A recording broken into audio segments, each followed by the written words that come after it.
আমার রিয়াকশন আপনি যদি বলেন যে আমার কাছে মনে হচ্ছে যে জাতীয় ঐক্যের নামে জাতীয় অনৈক্যের সূচনা হলো।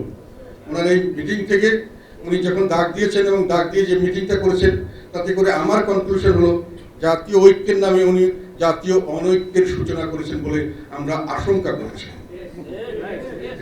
এই কথা বলবেন না প্লিজ। কেননা এখানে উনি ডেকেছেন, বলেছেন জাতীয় ঐক্য এবং সব রাজনৈতিক দলের সঙ্গে কথা বলবেন বলে বলেছেন, কিন্তু আমরা দেখেছি বাংলাদেশে নির্বাচন কমিশন কর্তৃক নিবন্ধিত মোট রাজনৈতিক দলের সংখ্যা 48টি এখন। তার মধ্যে উনি ডেকেছেন 18টি দলকে, আমার কাছে তালিকা আছে সব। তার মধ্যে বেশিরভাগ যেগুলো দল মনে করি যে ইম্পর্টেন্ট, আমি তাদের বিষয়ে দু একটি কথা এখানে বলে কেন আমি মনে করছি জাতীয় অনেকটা সূচনা করেছেন এটা একটু বিস্তারিতভাবে বলবো।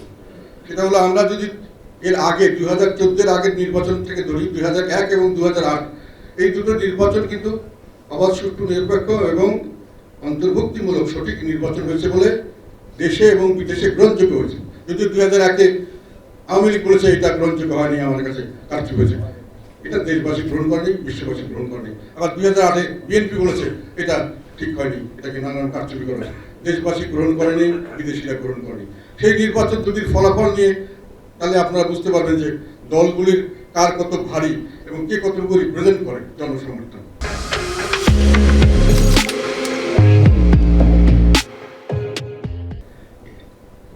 বিএনপি 2001 সালে সরকার গঠন করেছিল বিপুলভাবে নির্বাচন 193টি সিটে, 300 সিটের মধ্যে সরাসরি নির্বাচনে 193 সিটে তারা জয়লাভ করেছিল। তাদের মোট ভোটের হার ছিল কত জানেন? টোটাল ভোটের 40.997, 41-এর একটু কম পার্সেন্টেজ অফ ভোটস বিএনপি এককভাবে। আর আওয়ামী লীগ সেই সময় মানে খুবই খারাপ রেজাল্ট করেছে, সেটা হলো 62টি সিটে তারা জয়লাভ করেছে, 131টি সিট কম পেয়েছে বিএনপির চেয়ে। তাদের ভোটের পার্সেন্টেজ কত ছিল জানেন? ভোটের পার্সেন্টেজ ছিল 40.13, মানে বিএনপির পার্সেন্টেজে যে তাদের পার্সেন্টেজ 1%ও কম হয় নাই, 0.84% কম হয়েছে। যখন সবচেয়ে খারাপ অবস্থা আওয়ামী লীগের, সিট পেয়েছে 62টি আর বিএনপি সিট পেয়েছে 193টি।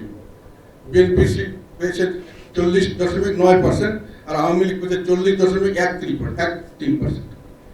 সেখানে জাতীয় পার্টি তখন ইসলামী ফ্রন্ট নামে ছিল, আমাদের সঙ্গে চরমনায়ের পীর সাহেব ছিলেন। অবশ্য লাস্টের দু একদিন আগে ওনারা আমাদের থেকে বিএনপিকে সমর্থন দিয়েছিলেন, ফলে আমরা এককভাবেই করেছিলাম। আমরা 14টা সিট পেয়েছিলাম, আমরা ভোটের পার্সেন্ট ছিল 7.25%।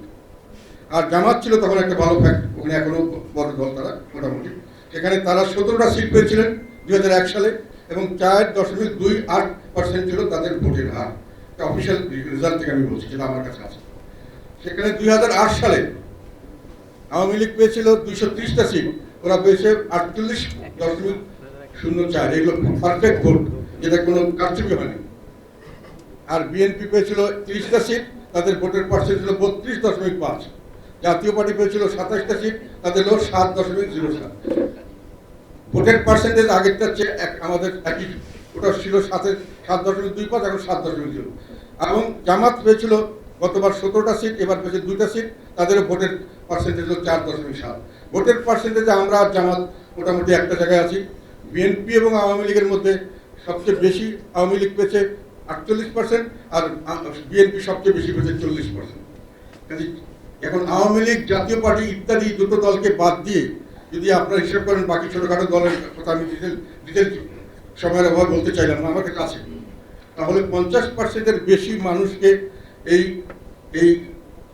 জাতীয় ঐক্যের ডাক থেকে বাইরে রাখা হয়েছে। এখন স্বাভাবিকভাবে আমরা যেটা জানি, আপনারাও জানেন, বিল্ডিং একটা যখন স্ট্রাকচার বানানো হয়, যদি একটা সাইড বসে যায় আর একটা সাইড দাঁড়িয়ে থাকে, তাহলে বিল্ডিং এর মধ্যে একটা ক্র্যাক হয় এবং ক্র্যাকটা হলে সেই বিল্ডিংটা ঝুঁকিপূর্ণ হয়, যেগুলো সব ভেঙে যেতে পারে। এখন আমরা কিন্তু দেখতে পাচ্ছি যে এই ক্র্যাকটা সৃষ্টি করা হয়েছে, ওনারা কাউকে নিচে নামিয়ে দিচ্ছেন, কাউকে উপরে রাখছেন।